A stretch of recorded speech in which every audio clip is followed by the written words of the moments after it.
Magonjwa ya moyo yanaongezeka duniani kote.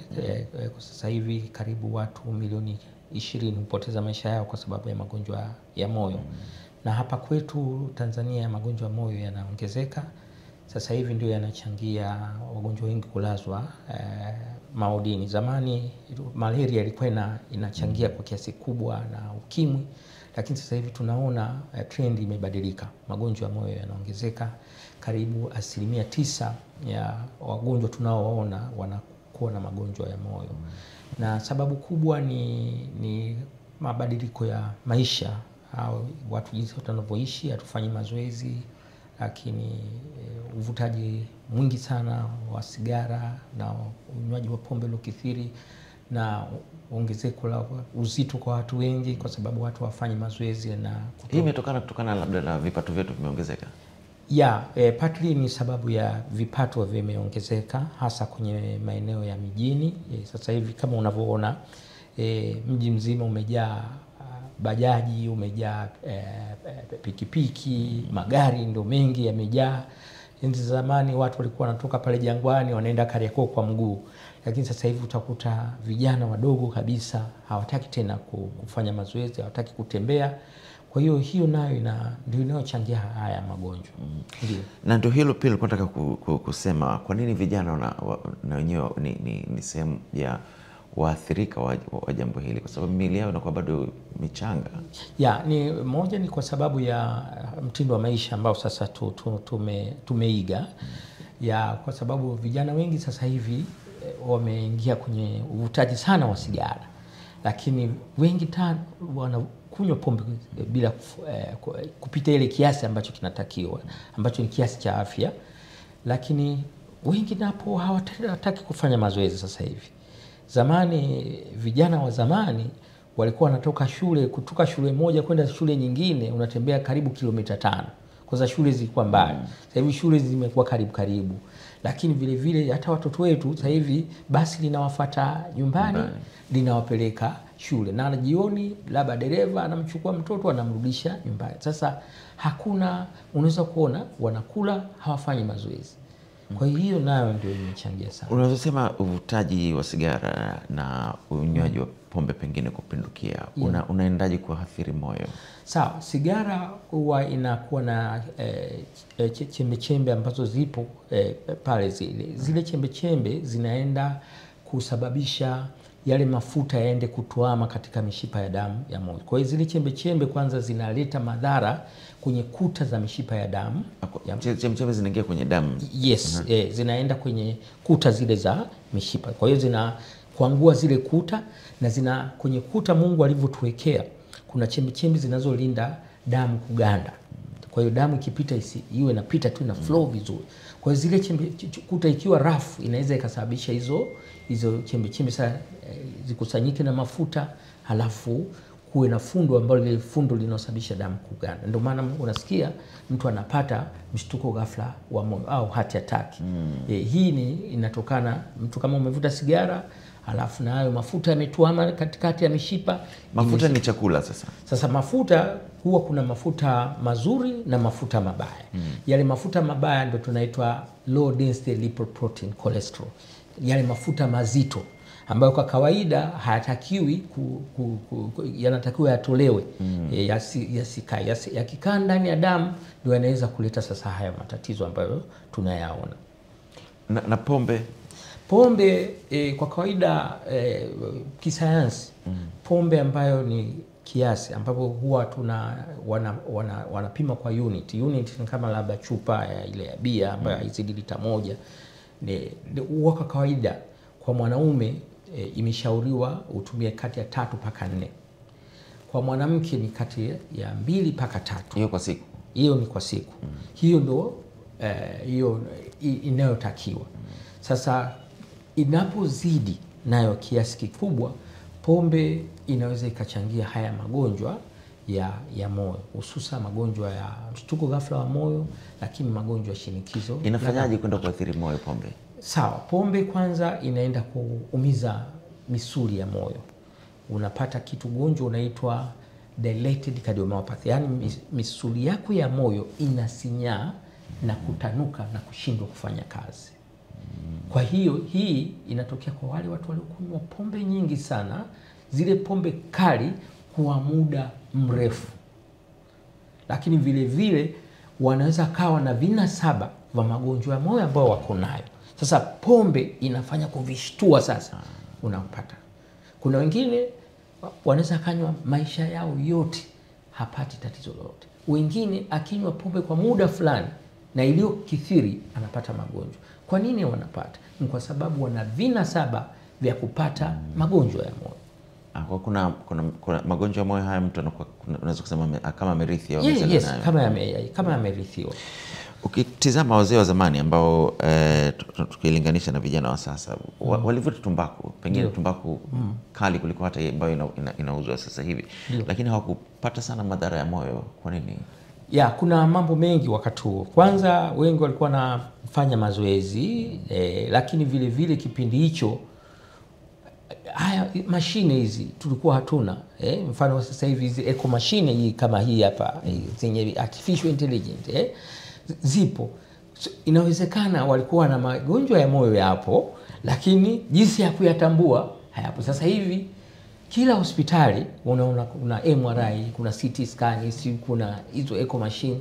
Kwa hiyo kutambulika kwa haya magonjwa kumeongezeka.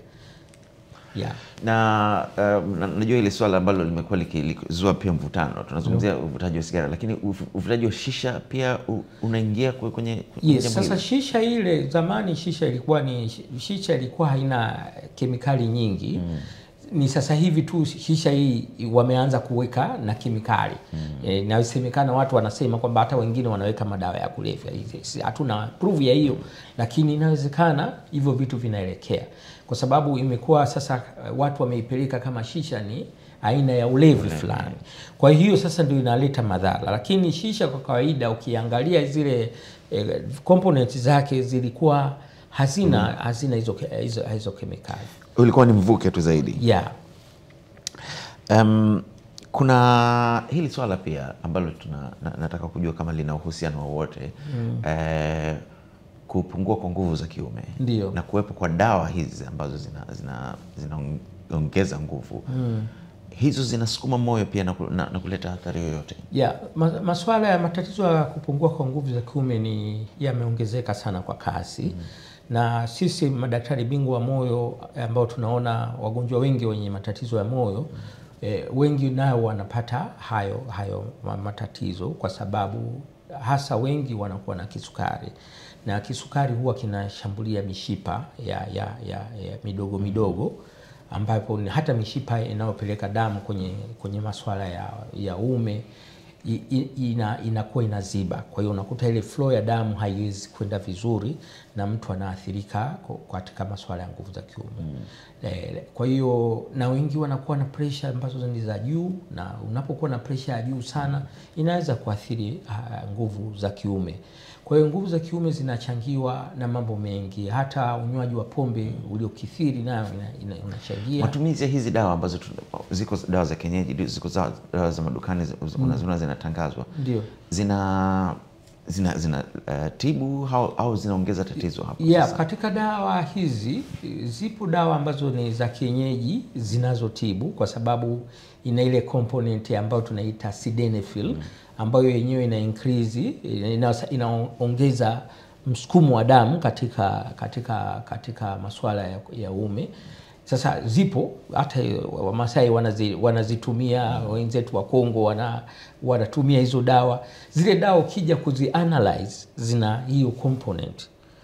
Na wengine actually huwa wanaenda kununua hata hizi dawa za madukani, Viagra na nini, wanazitwangia humo, wanachanganya na dawa sasa wakimpa mtu wanakuta mtu anaona effect.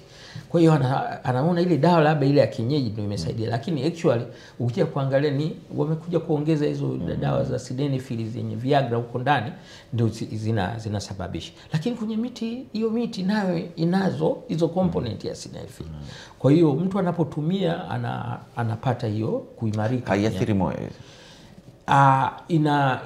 Kama una matatizo ya moyo, let's say una matatizo ya mishipa tayari ya moyo imeziba, then ukitumia hizo dawa inaleta, kwa sababu nayo inapanua, inasababisha mshipa umeziba, alafu ile dawa nayo inaenda kufungua ile mishipa. Kwa hiyo inasababisha mtu upate maathiriko kidogo. Umezungumzia swala la kutofanya mazoezi. Ndio. Ni mazoezi kiasi gani tunatakiwa tufanye ili tuweze kuzuia? Sawa. Tafiti zimeonyesha kwamba unapofanya mazoezi ya kutembea au ya kukimbia yanaozidi umbali wa nusu saa mara 3 katika wiki, either umetembea au umekimbia au umecheza, ili mradi tu umetoka jasho fulani kwa muda wa nusu saa, inaweza kuzuia magonjwa yasiyoambukiza, hususan magonjwa ya moyo. Tafiti zipo zimeonyesha hivyo. Ndio maana sisi wakati tunawaelimisha wagonjwa wetu tunamwambia fanya tu mara 3 katika wiki, kwa sababu wengine unakuta wana ratiba zimebana sana. Kwa hiyo unapojaribu kuongea unajaribu kuangalia na tafiti zinaonyeshaje. Kwa hiyo ni washauri watu kwamba wajitahidi at least watenge mara 3 katika wiki nusu saa mazoezi. Siku nyingine unaweza ukaishi maisha yako tu ya kawaida. Hiyo tu ukiishi hivyo basi unaweza kusababisha ukaishi maisha marefu sana bila kupata matatizo. Na itaokoa gharama nyingi sana itaokoa gharama nyingi sana, kwa sababu unapofanya hayo mazoezi unajizuia kupata na magonjwa yote hayo mengi ambayo nimeyataja yasiyoambukiza. Na haya magonjwa ndio yanayochangia kuipa serikali yetu gharama nyingi sana. Kumtibu mgonjwa wa moyo kwa kawaida tu anagharimu karibu dola za Kimarekani au shilingi za Kitanzania zaidi ya milioni 10 kwa mwezi.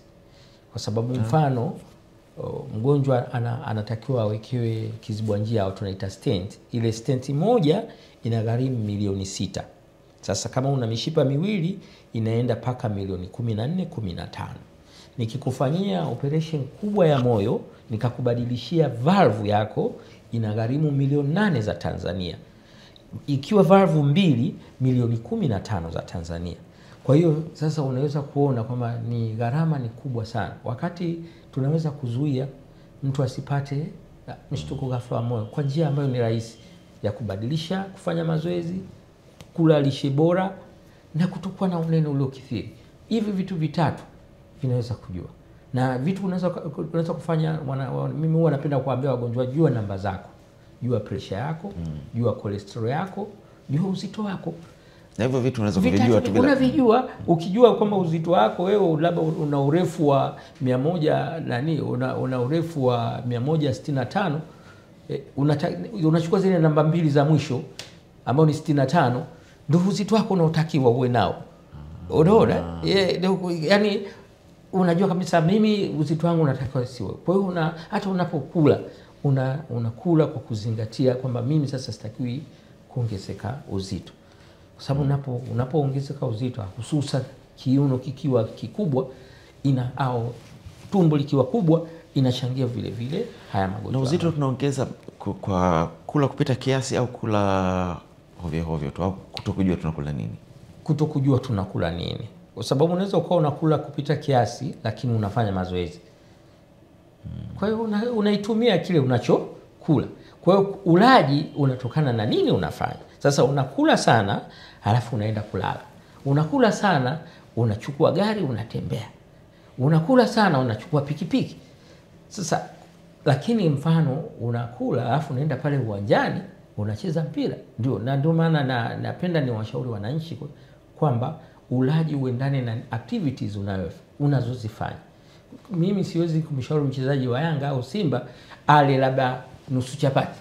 Wakati pale kwenye uwanja anazunguka, anahitaji energy, kwa hiyo ataanguka kwa kukosa energy. Kwa hiyo ulaji uendane na activities unazofanya. Tuangalie clinic ambazo zipo na hata JKCI pale Muhimbili. Uwepo wa hizi umeleta mabadiliko ya kiasi gani tunapokabiliana na swala hili? Yes, nianze kwenye taasisi yetu ya moyo. Sisi tulivyoanza pale katika taasisi ya moyo mwaka 2008 na hata taasisi ilipofunguliwa mwaka 2015, tulikuwa tunaona wagonjwa wa nje kama 250. Lakini tunavyoongea leo tunaona kwa siku wagonjwa 1000. imeongezeka kwa 75%. Muhimbili peke yake pale Jakaya JKCI 1000 kwa sababu tumeongeza matawi. Tuna pale Jakaya Upanga, tuna Jakaya Dar Group, lakini tuna Jakaya Oysterbay na Jakaya Kawe. Sasa ukichukua hizi taasisi zote jumla zinaona wagonjwa 1000 karibu na 50. Na Jakaya yenyewe pale kuna Upanga tunaona katika wagonjwa 490, kule Temeke kwa sababu kuna wakazi wengi sana wanapaka kwa siku wanafika paka wagonjwa 550 na kitu.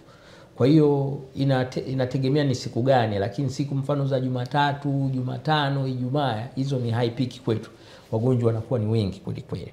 Kwa hiyo tumeongeza na hii miaka 4 hii ambapo na mimi Mheshimiwa Rais alinichagua kuwa mkurugenzi mtendaji pale.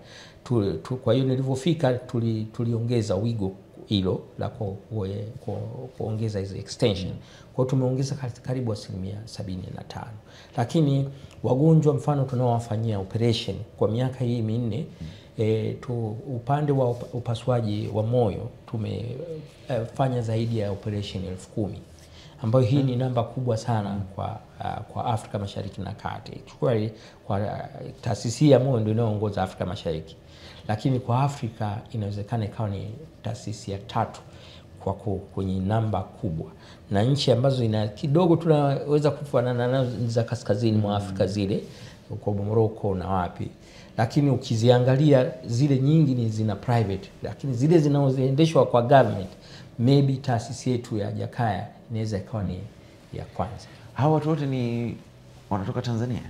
Hapana, taasisi sasa imekuwa na watu wengi sana kutoka nchi nyingi. Tuna watu wanatoka Komoro, wa Malawi, Kongo, lakini kuna watu wanatoka Rwanda, Zambia, Kenya yenyewe, Uganda, lakini mpaka mataifa ya nje ambao wale wanaokuja ni wale ambao wamepata madhara wanapokuwa wamekuja kwenye utalii.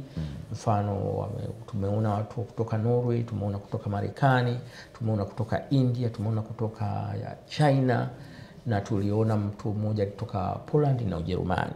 Sasa hawa zamani tulikuwa tuwaone, walikuwa waji, walikuwa wakipata tatizo ndege inawachukua direct kwenda South Africa au wanarudishwa nchi kwao, na wachache walikuwa wanaenda sana Kenya Nairobi Hospital. Lakini sasa hivi history imebadilika. Wote hamna akipata tatizo Zanzibar direct, na kule kwao wanajua kabisa kuna institute iko pale ambayo inaweza kufanya the same na kilichofanywa nje.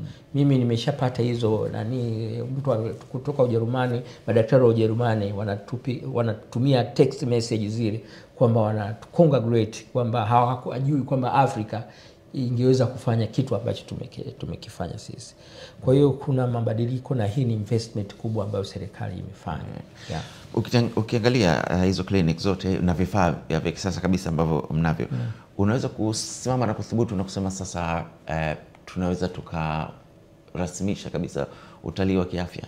Ndio kabisa. Kwa sasa hivi sisi ndio tunachofocus katika tiba utalii, na mimi kama kiongozi sasa hivi ninaangalia moja hapo hata hizi taasisi wanasema hospitali kama hoteli. Yaani ukifika uwezi ukasema ni hospitali imetengenezwa.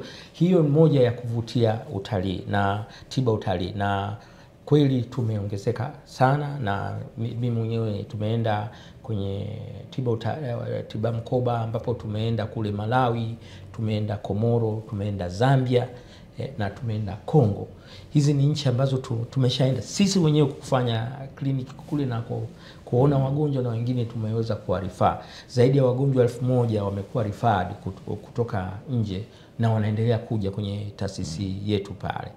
Na uwekezaji ni kama unavyoona ni mkubwa. Kuna vifaa vya hali ya juu, high tech machines ambazo ziko pale Upanga. Theater zetu ni state of the art theaters, lakini vyumba vyetu vile vya wagonjwa wanapolala, yani huwezi kuamini, unaweza kadhani uko kwenye 5-star hotel.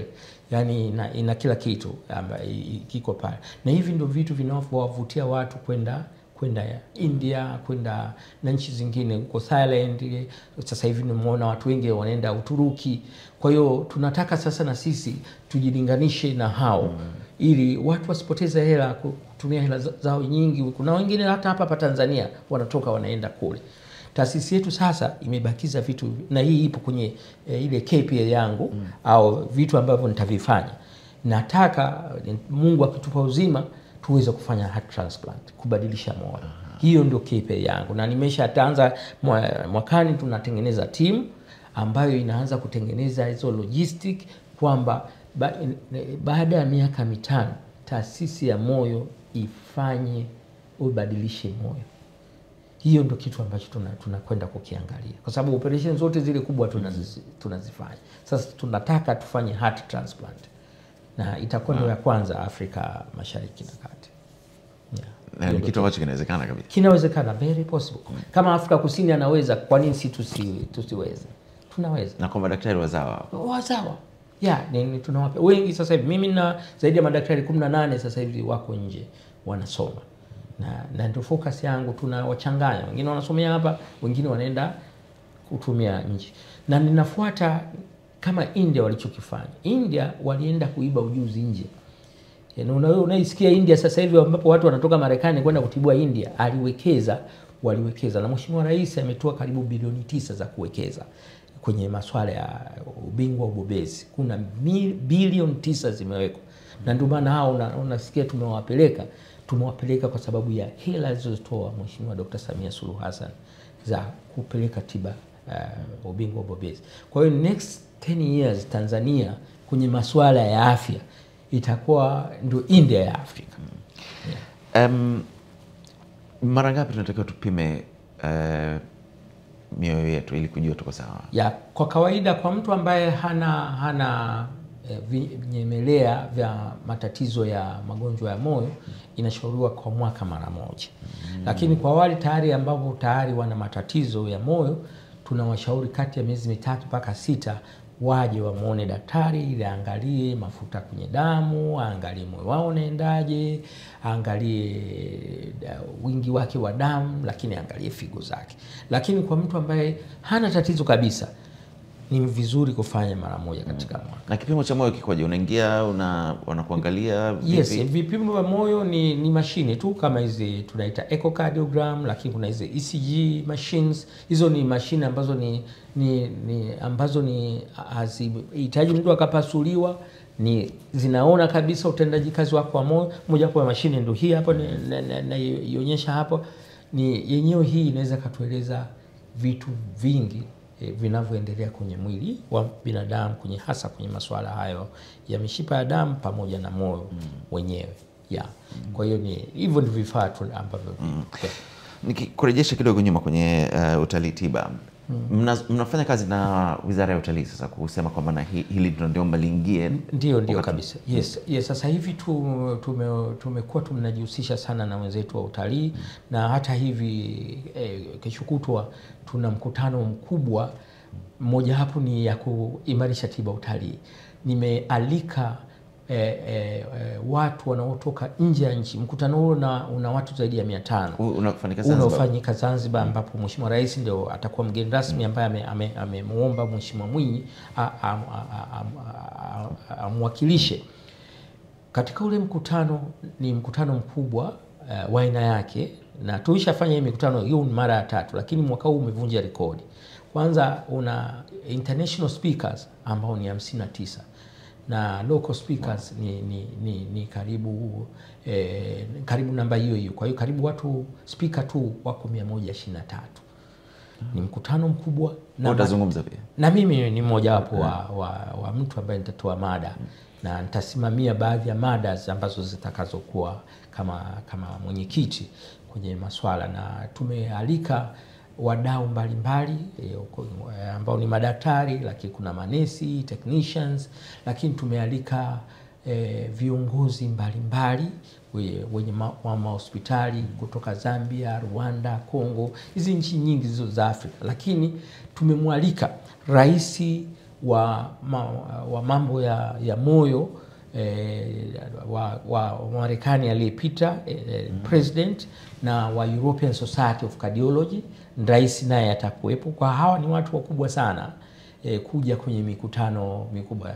Ni sikumbuki kuna mkutano gani wa Afrika ambao umehudhuriwa na marais wawili wenye hadhi kubwa ambao watakuwepo, lakini kuna waziri vile vile kutoka wa afya kutoka nchi ya Burkina Faso, ambayo kama unafahamu Burkina Faso rais wao amekuwa impressed sana amekuwa impressed na taasisi ya moyo. Alituma kamati kuja kujiona nini, atatuma ujumbe kuja kujifunza kutoka. Yes, alikutuma ujumbe wake, msaidizi wake wa rais alikuja hapo na madaktari walikuja taasisi ya moyo kuja kutuangalia na kutuhoji nini tumefanya, kwa nini tumekuwa na mafanikio makubwa kiasi hichi, na wakaomba waje kwenye huu mkutano ambao wanakuja, na wameomba waziri wao aje, na inawezekana tukasaini an MOU ya sisi wao wanatutumia wagonjwa kwa watu wasaidii. Walikuwa wanatuma wagonjwa wao Ufaransa na Afrika Kusini, lakini kwa walichokuja kukiona wakasema hawana sababu kupeleka sehemu nyingine kuleta. Kwa mbali na tiba utalii, mkutano huu lengo lako hasa ni nini? Moja ni kwanza ni kuimarisha matibabu ya moyo Afrika kwa njia ya ushirikiano. Na ndio maana nimesema tumewalika watu mbalimbali, lakini wadau wanaoshiriki katika masuala ya afya, viwanda, watu wanaotoa madawa, wenye mafamasi, kwa kutumia njia ya ushirikiano, jinsi gani tutakavyojadiliana ili tuweze kuimarisha afya ya moyo Afrika. Taasisi ya moyo kama vile alivyokuwa baba wa taifa Mwalimu Julius Kambarage Nyerere alivyokuwa anataka kukomboa kwa watu uhuru sehemu mbalimbali, taasisi hii ya Jakaya chini ya Dr. Samia Suluhu Hassan inaenda kuimarisha afya ya moyo Afrika. Kwa hiyo ndio maana mojawapo ya vitu ambavyo tunavyofanya. Nashukuru sana. Swali la mwisho kabla sijaondoka, lakini sidhani kama utaweza kulitazama vipi. Watu wanaumia moyo kutokana na mapenzi, unawatibu vipi? Hapana. Ni kweli unapopata stress inaweza kaleta magonjwa ya moyo, na hasa watu wanapogombana kwenye masuala ya mapenzi. Mapenzi yanachangia sana stress, na ni kweli kabisa kuna ugonjwa huo tunaita stress induced cardiomyopathy, au misuli ya moyo inasinyana na kutofanya kazi vizuri kwa sababu ya kupata stress kwa muda mrefu. Moyo wako kila siku unakimbia, nikikupima mapigo yako ya moyo hapo yanaenda mpaka 110, 120. Kwa sababu gani? Nimegombana na mpenzi wako. Hasa inawatokea sana kina dada. Kina dada wanapata sana stress, na hii tumeiona kwa sababu huwa kati ya wanaume na wasichana watu wanaoumia sana kwenye kimapenzi huwa ukiangalia ni wanawake. Sasa wanawake wengi unakuja wanapata haya matatizo ya moyo, lakini unaweza ukapata hata shinikizo la damu kwa sababu kila siku huko kwenye msononoko uko chini.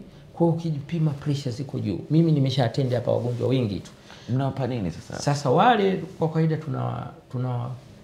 wapa counseling, kuongea nao zaidi, kuwaimarisha, kuambia bwana hebu hii jaribu kusahau, kuongea vizuri na kuwashusha, kwa sababu wengine wanakuwa na zile pressure tunaita kitaalamu inaitwa white coat hypertension, yani ni pressure zinazopanda ambazo sio kwamba kweli ana shinikizo la damu, ni kwa sababu ya hali fulani anayoipitia kwa wakati ule, pressure zake zinakuwa juu. Sasa yule huwa tumpi dawa. Ukimpa dawa unaweza kumuumiza hata figo. Kwa hiyo tunaongea naye zaidi na kumcounseling na kumfanyia exercise, anapata rehabilitation hizo, physio, anapofanya mazoezi, anaenda kwenye gym. Mwisho wa siku anatoka kwenye ile hali ambayo alikuwa anaipitia. Inasumbua sana na inasumbua vijana. Ni tatizo ambalo ni kubwa, na hili linahitaji wenzetu wanao katika swala la afya ya akili, na ndio maana umesikia Wizara ya Afya sasa hivi imeimarisha sana hicho kitengo cha afya ya akili kwa sababu inachangia sana vijana. Unahusisha vitu vyote afya ya akili mpaka. Yes. Na mtu kama anaumia moyo kwa mtindo huo asikae tu nyumbani, inabidi aje kuona. Aje tuone sisi wataalamu, kwa sababu sisi wataalamu tutampima, tutagundua, kwa sababu kuna wengine wameshafikia sasa tayari stage ya maathiriko. Mfano unapokuwa moyo umesinyaa, umepata hiyo stress induced cardiomyopathy. Kwa hiyo itahitaji matibabu. Kwa hiyo ni lazima, ni vizuri watu wajitokeze. Unapopata stress unakuja, sisi tutakujua jinsi ya kukusaidia. Crown Media. Hapa ni nyumbani.